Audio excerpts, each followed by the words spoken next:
Hello students, continuing chemical bonding. Chemical bonding में हमने एक जनरल आइडिया दिया था आपको about the nature of the bonds like covalent bond, coordinate bond, ionic bond, metallic bond. अब हमें डिटेल में बात करनी है। चलिए पहले बात करते हैं आयनिक बॉन्ड के बारे में। तो हेडिंग लिखो आयनिक बॉन्ड।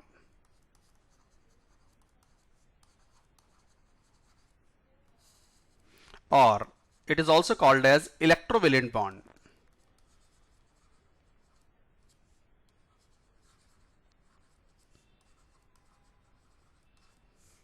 आयनिक बॉन्ड और electrovalent bond.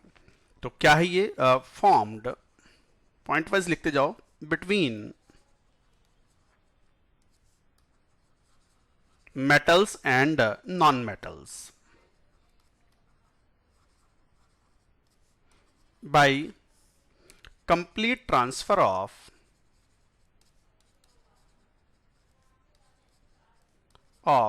1, 2 or 3 electrons, forming ions which occupy lattice points in ionic crystal.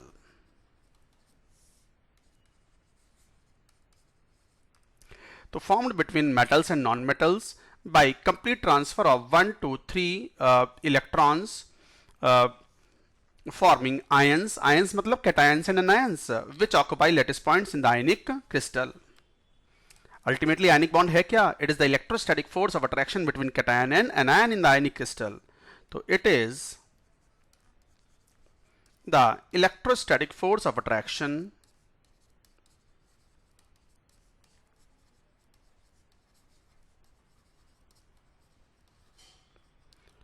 it is the electrostatic force of attraction between cation and anion, cations and anions in ionic crystal or ionic lattice.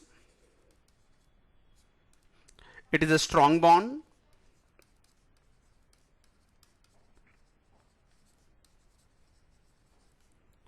It is a strong bond. ये काफी एक strong bond होता है। Characteristics में बाकी की बात करेंगे तो it is the electrostatic force of attraction between cation and anion. तो ये जैसे हमने एग्जांपल लिया भी था, फॉर एग्जांपल के प्लस बनाता है, प्लस इलेक्ट्रॉन लूज करता है, और Cl एक इलेक्ट्रॉन को इस वाले को गेन कर लेता है और क्या बना लेता है? Cl minus. तो K ने K प्लस बनाया, Cl ने Cl माइनस बनाया, तो K प्लस और Cl माइनस के बीच का फोर्स ऑफ अट्रैक्शन जो होगा that is called electrovalent bond और आयनिक बॉन्ड। तो इस तरीके से, और रिप्रेजेंटेशन कैसे करते हैं? इस टाइप से, K प्लस Cl माइनस। ये है आयनिक बॉन्ड कंपाउंड का representation in the form of cation and anion. तो इस तरीके से डिफाइन करते हैं हम यहाँ पर। अब बात आती है यहाँ पर what are the favourable conditions for the formation of ionic bond.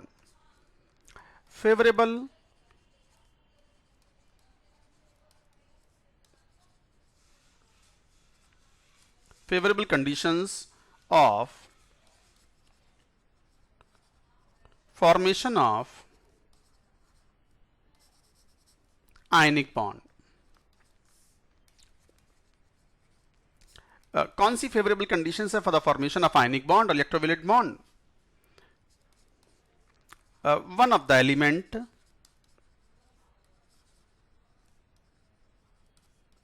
should be electropositive. और हमने तो पढ़ा है इलेक्ट्रोपॉजिटिव मतलब मेटल्स होते हैं that is having low ionization energy, having low ionization energy, that is metals. भाई जनरली हमने कहा ही है कि ये इलेक्ट्रोवेलेंट बॉन्ड या आयनिक बॉन्ड कौन बनाते हैं? Metals and non metals. और one of the electron should be one of the element should be electropositive, ताकि वो आसानी से इलेक्ट्रॉन लूज कर सके। तो जिसकी आयोनाइजेशन एनर्जी क्या होनी चाहिए? कम होनी चाहिए, ताकि आसानी से कैटायन बना सके, जनरली मेटल्स। दूसरा एलिमेंट जिसको इलेक्ट्रॉन गेन करना है should be electronegative, other element should be highly electronegative.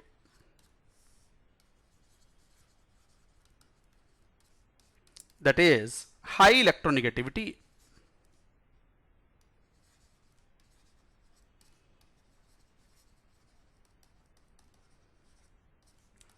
जैसे कौन? Examples, metals, non metals.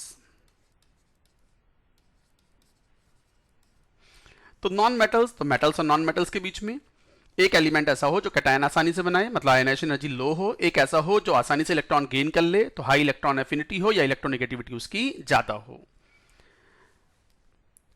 तब बनेगा। Like another one should have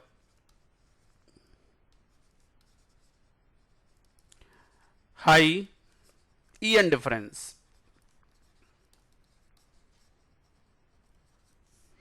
Between combining atoms.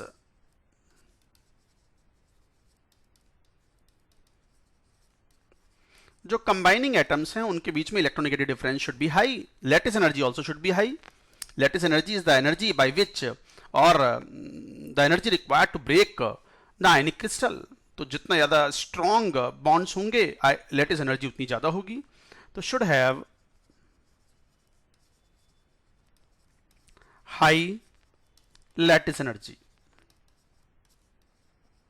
ये फेवरेबल कंडीशंस हैं for the formation of ionic bond. Lattice energy high हो, electronegativity का difference ज्यादा हो, और एक मेटल की इलेक्ट्रोपॉजिटिविटी हाई हो, दूसरे की इलेक्ट्रोनेगेटिविटी हाई हो, ताकि वो कैटायंस और एनायंस आसानी से बना सकें।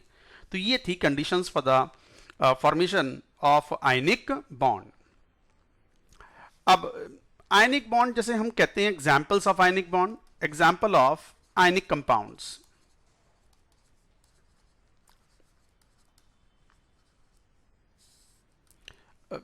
मेटल एंड नॉन मेटल के बने हुए कंपाउंड्स, आयनिक कंपाउंड, जैसे sodium chloride, potassium chloride, barium sulphate, barium chloride, like that. Also sodium carbonate, sodium sulfate, etc. तो ये सब एग्जाम्पल्स हैं of ionic compounds. Metals and non metals के बीच में जनरली जो कंपाउंड्स बनते हैं they are ionic compound, generally, not all. अब यहीं पे देखो एक बात और आती है, एक टर्म यूज करते हैं हम, इलेक्ट्रोवैलेंसी। हमने ये पहले भी कहा था, पीरियोडिक टेबल में ये टर्म आया था, इलेक्ट्रोवैलेंसी एंड कोवैलेंसी। तो valency means number of bonds formed, तो एक टर्म यूज करते हैं हम वैलेंसी। ये तो बात यहां खत्म हो गई। तो valency it is the number of bonds formed by an element in A compound. तो किसी कंपाउंड के अंदर कोई एलिमेंट कितने बॉन्ड्स बनाता है, दैट इज कॉल्ड वैलेंसी। अब वैलेंसी भी दो टाइप की हो सकती है depending upon the bonds formed. अगर कोवेलेंट बॉन्ड है तो कोवेलेंसी, और आयनिक बॉन्ड है तो इलेक्ट्रोवैलेंसी। इलेक्ट्रोवैलेंसी इलेक्ट्रोवैलेंसी बिल्कुल। Electrovalency that is number of electrons lost और गेन्ड। अच्छा, it is not positive or negative, it is always a number. So electrovalency, that is number of electrons lost or gained in formation of ionic solid. जैसे मैं यही बात कर लेता हूं, sodium chloride. तो सोडियम ने एक इलेक्ट्रॉन यूज किया क्योंकि Na+ बनाया, और क्लोरीन ने एक इलेक्ट्रॉन गेन किया। तो एक तरीके से इलेक्ट्रोवैलेंसी सोडियम की कितनी हो गई? 1। तो सोडियम की electrovalency 1,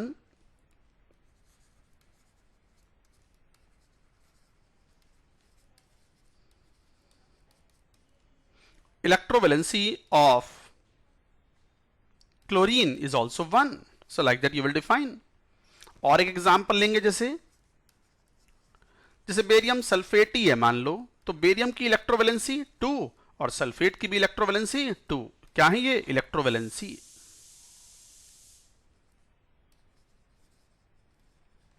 So like that you define the electrovalency. और एग्जाम्पल जैसे एल्यूमिनियम सल्फेट Al2SO4 thrice, ये भी एक आयनिक कंपाउंड है, तो एल्यूमिनियम के इलेक्ट्रोवैलेंसी 3 और सल्फेट आयन की इलेक्ट्रोवैलेंसी 2। इस तरीके से डिफाइन करेंगे क्योंकि एल्यूमिनियम आयन के रूप में है ये और वो सल्फेट आयन के फॉर्म में है SO4 2-। तो इस तरीके से डिफाइन होती है इलेक्ट्रोवैलेंसी। ऐसी एक टर्म यूज होता है कोवेलेंसी। कोवेलेंसी वैसे तो कोवेलेंट बॉन्ड्स में आएगा, बट अब चूंकि वैलेंसी की बात की है तो मैं एक बार फिर बता देता हूं, हालांकि ये हम डिस्कस कर चुके हैं in periodicity in valence in periodic table. इससे जस्ट प्रीवियस चैप्टर हमने इसके बारे में बात किया था। फिर भी हम एक टर्म डिफाइन कर लेते हैं, covalency applies for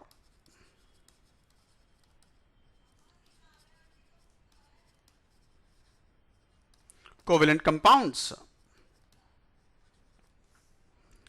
It is the number of covalent bonds formed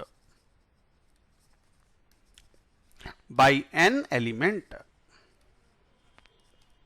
It is the number of covalent bonds formed by an element in a molecule. In a covalent molecule.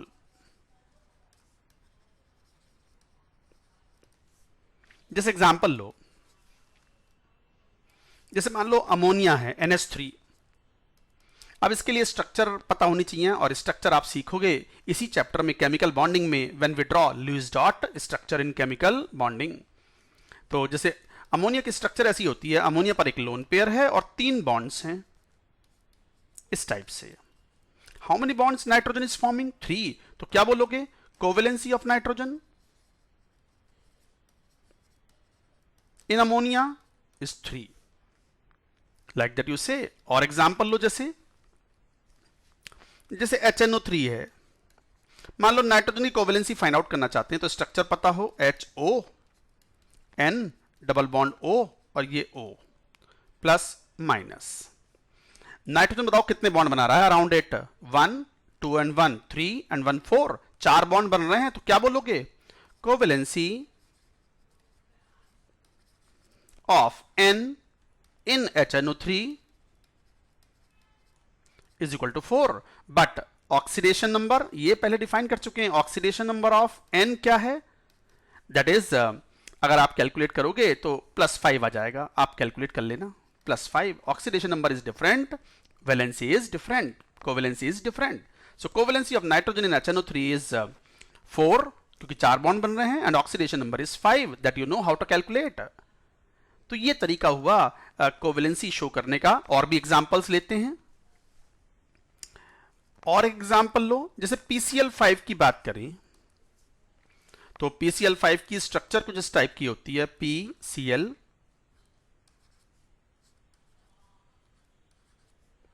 There are 5 bonds. तो इसका मतलब क्या बोलोगे? Covalency of phosphorus P, phosphorus 5 हो गया। अच्छा, यही covalency of chlorine भी निकालना हो तो we can calculate covalency of chlorine, that is 1. So like that you will say, and oxidation number of phosphorus is also +5. ये भी कह सकते हो, oxidation number of phosphorus is +5. तो ये तरीके होते हैं कोवेलेंसी फाइंड आउट करने के। तो ये आप इस तरीके से आप ये बात कह सकते हो। तो ये था कोवेलेंसी। हमने बात की आयनिक बॉन्ड को, उसको डिफाइन किया, फेवरेबल कंडीशन देखी। What are the general properties of ionic compounds? तो लिखो general properties of ionic compounds.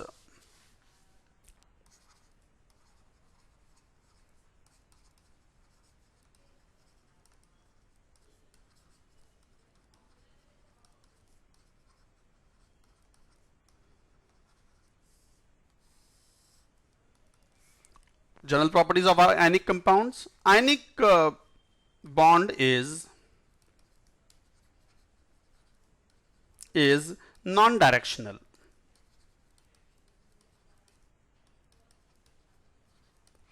तो ionic bond is non directional, जबकि कोवेलेंट बॉन्ड क्या होता है? डायरेक्शनल, क्योंकि कोवेलेंट बॉन्ड में ऑर्बिटल्स की ओवरलैपिंग होती है और ऑर्बिटल्स की अपनी डायरेक्शन होती है, px along the x axis, py orbital along the y axis, pz orbital along the z axis. तो they have the specific in their directions.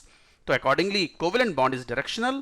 Ionic bond में every atom या every ion has got the symmetrical surroundings and the bond is non-directional. ये important point था, ये अक्सर questions में पूछा जाता है. Ionic compounds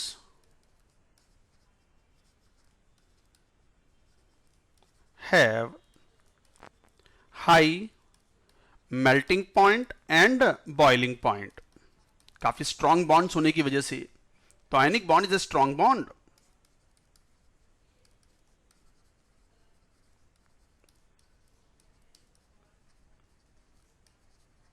काफी स्ट्रॉन्ग बॉन्ड होता है ये, हालांकि कोवेलेंट बॉन्ड से वीक होता है relatively.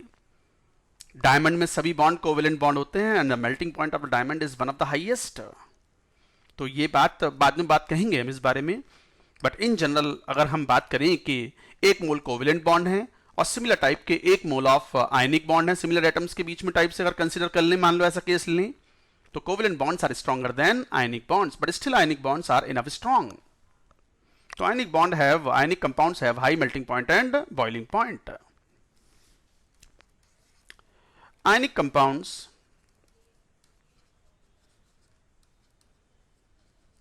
are brittle and hard. Hard होते हैं, brittle होते हैं. Ionic compounds conduct electricity only in solution phase or in molten state. तो ionic compounds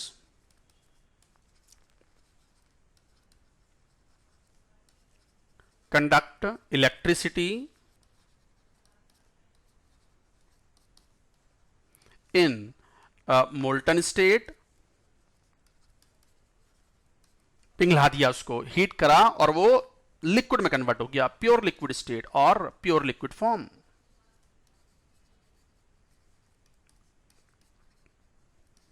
और इन सॉल्यूशन फेज.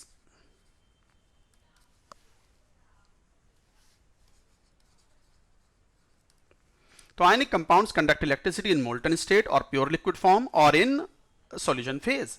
तो सॉल्यूशन फेज में भी वो आयनों में, जैसे पानी के अंदर नमक को मिला दो NaCl, it dissociates to form Na+ aqueous and Cl-, उसमें दो प्लेटें इंसर्ट कर दो, उन पे पोटेंशियल डिफरेंस अप्लाई कर दो, बैटरी अप्लाई करके, तो आयन दौड़ने शुरू कर देंगे.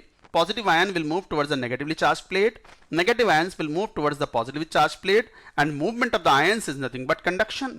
So conduction is what? Movement of charge. Ions पर क्या है? Charge. Molten state में भी liquid form में, pure liquid form में, अच्छा NaCl pure liquid form में कैसे आएगा? When you heat it beyond its melting point. मान लो for example 800 degree Celsius is the melting point of NaCl. तो NaCl को 800 डिग्री सेल्सियस के बियॉन्ड अगर हीट करोगे तो it will convert into the liquid form. That means Na+ and Cl- will separate out and they can move in the liquid form. अच्छा, ये तो आपको पता ही होगा कि इन सॉलिड आयंस और particles can only vibrate from their mean positions. No translation motion, no rotation motion.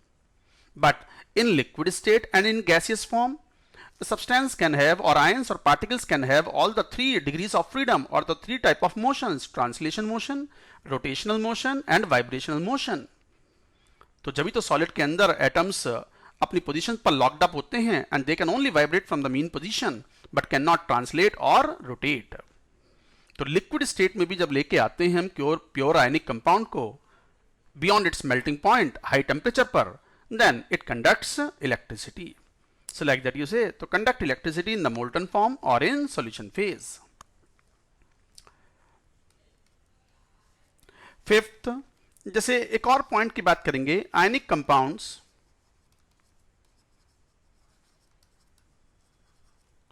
Are highly soluble, ये जनरल स्टेट में highly soluble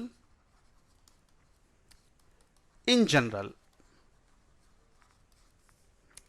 in polar solvents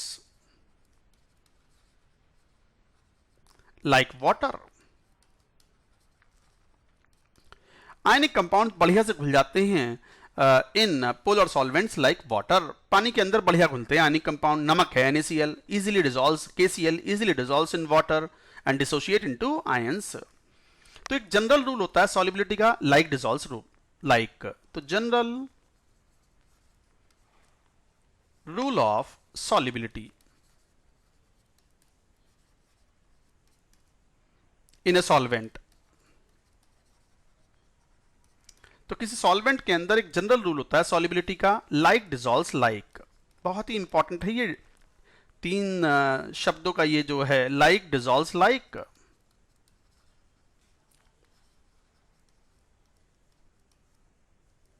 like dissolves like का मतलब क्या हुआ?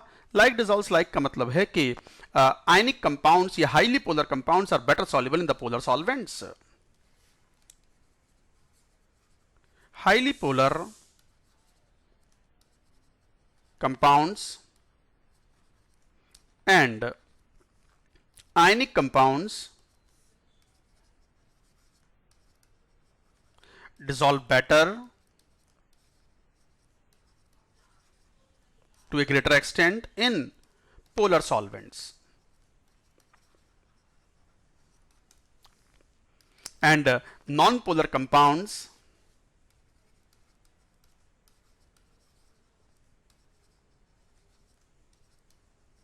and non-polar compounds are better soluble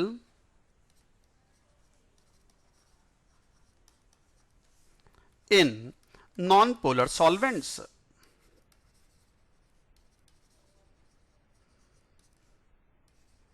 like benzene,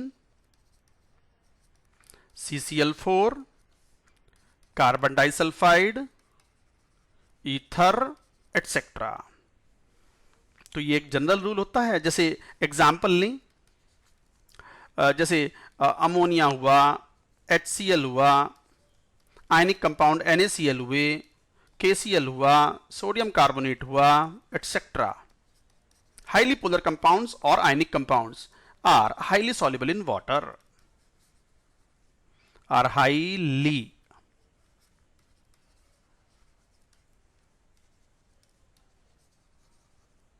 highly soluble in water। क्यों? Due to high dielectric constant of water.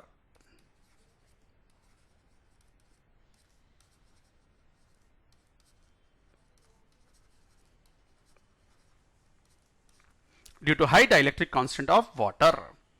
अच्छा, what is the role of dielectric constant of water? एक तरीके से यूं भी कह दो कि डाइलेक्ट्रिक कांस्टेंट किसी सॉल्वेंट का जितना ज्यादा होगा, solubility of the ionic compound या पोलर कंपाउंड उतना ही ज्यादा होगा। तो लिख भी देंगे इस बात को,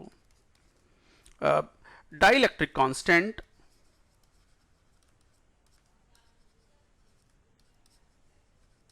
ऑफ सॉल्वेंट जितना ज्यादा, सॉल्युबिलिटी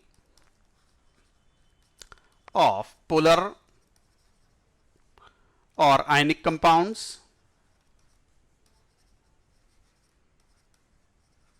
उतनी ही ज्यादा। और वाटर इसलिए बहुत बढ़िया सॉल्वेंट है। Water is one of the best solvent because water has the dielectric constant nearly 78। Water is one of the best solvent for ionic compounds as its dielectric constant is nearly 78, one of the highest। अच्छा, dielectric constant का फर्क क्या पड़ता है? अब मान लो, जैसे example लो, मैं समझा रहा हूं कि डाइलेक्ट्रिक कांस्टेंट जैसे वाटर है, one of the best solvent है, यूनिवर्सल सॉल्वेंट के रूप में इसे जानते हैं हम, स्टेबल होने की वजह से, because it is highly stable compound. तो मान लो NaCl है, आयनिक कंपाउंड, अब सॉलिड के रूप में है तो Na+ और Cl- के बीच में वैक्यूम है या एयर है, और इसके लिए जो फोर्सेस ऑफ अट्रैक्शन है between cation and anion can be given as K Q1 Q2 upon D into R²। Q1 Q2 are the charges +1 -1, K is a constant and R is the internuclear distance between the cation and anion, What is D? D is called dielectric constant.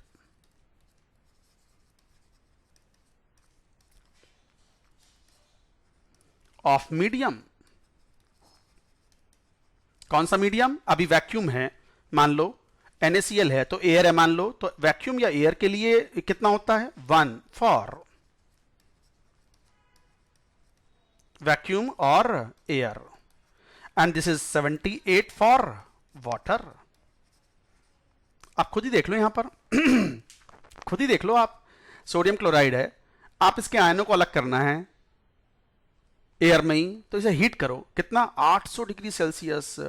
its melting point is nearly 800 degrees Celsius. That means you have to heat to the temperature of nearly 800 degrees Celsius to separate out Na plus and Cl minus. इतनी मेहनत करनी पड़ेगी. This much of the heat you have to give. और else क्या करोगे?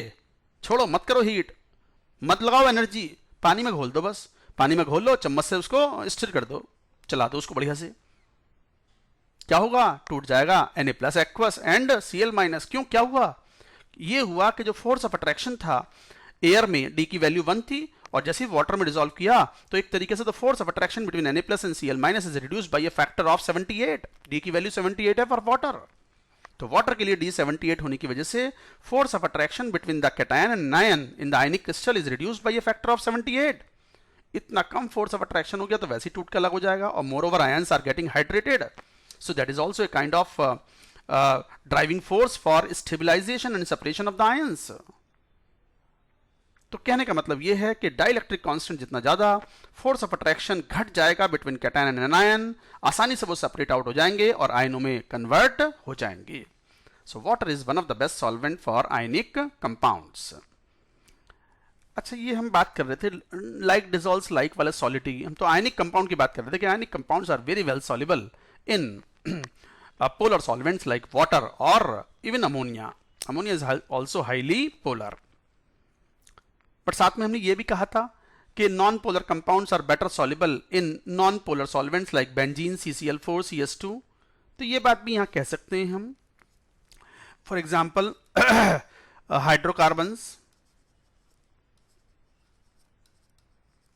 जैसे कौन? CH4, C2H6, C3H8, और मान लो bromine vapours, iodine etcetera are better soluble. Non polar है ना सब ये, almost non polar.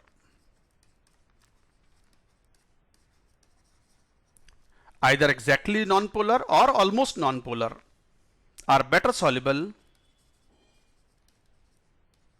In non polar solvents like benzene or ether.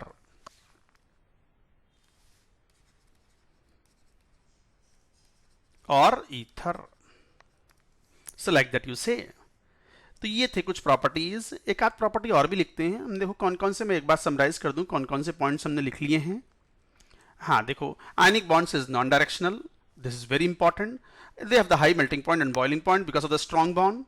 They are brittle and hard. Conduct electricity in the molten state or in solution phase. Highly soluble in the polar solvents like water. And कितना number हो गया था, मैं बार बार भूल जाता हूं. ये number था 5वां. छठा लिखो. ये जनरल प्रॉपर्टीज की बात कर रहे हैं हम. 6th, reactions of ionic compounds in solution phase are very fast. Covalent reactions relatively slow होती हैं क्योंकि वहां बॉन्ड तोड़ने पड़ते हैं, और ये पानी के अंदर बॉन्ड टूटते पड़े हैं सॉल्यूशन फेज में, तो बहुत फास्ट तरीके से ये रिएक्शन करते हैं, चाहे वो प्रेसिपिटेशन रिएक्शन हो या एसिड बेस न्यूट्रलाइजेशन रिएक्शन हो. एग्जांपल, acid base neutralization,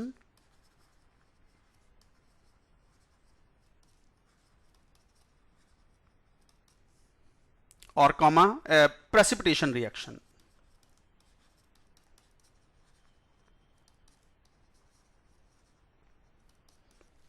हो गई ये प्रॉपर्टीज, पर एक टर्म और डिफाइन कर देते हैं. 7th, ionic compounds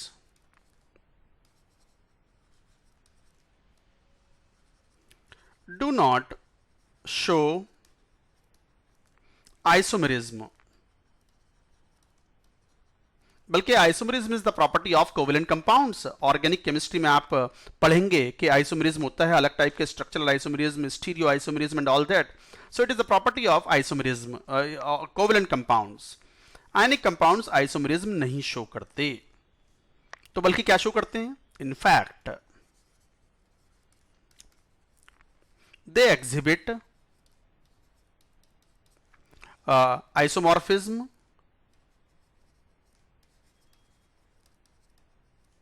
and polymorphism.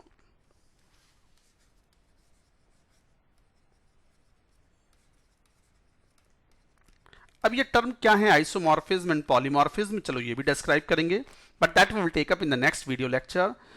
Bonding, chemical bonding तो यूं कह लो पूरी केमिस्ट्री की जान है, ताकत है ये। If you have the good understanding of the chemical bonding, then you know very well about the organic chemistry as well as inorganic chemistry। वो आपकी पकड़ बढ़िया होगी उस पर। तो इसलिए केमिकल बॉन्डिंग को तो स्पेशल वेटेज देकर के स्टूडेंट्स को बड़ी एनर्जी के साथ खुश होकर के पढ़ना चाहिए, so that you understand every bit of it. और ये मैंने बताया भी था जब पहला वीडियो लेक्चर था बॉन्डिंग का। फिर भी किसी को डाउट आता है तो you can ask me https:// this is t.me ALK_sir। आप यहां पर ऐड होकर के क्वेश्चन पूछ सकते हैं, अदरवाइज आप YouTube के कमेंट्स में भी आप लिख सकते हैं। तो ये एक टेलीग्राम ऐप है, वहां पर आप ये सवाल पूछ सकते हैं। इजीली अवेलेबल है ऑन एंड्रॉयड। तो दैट्स इट अबाउट इट।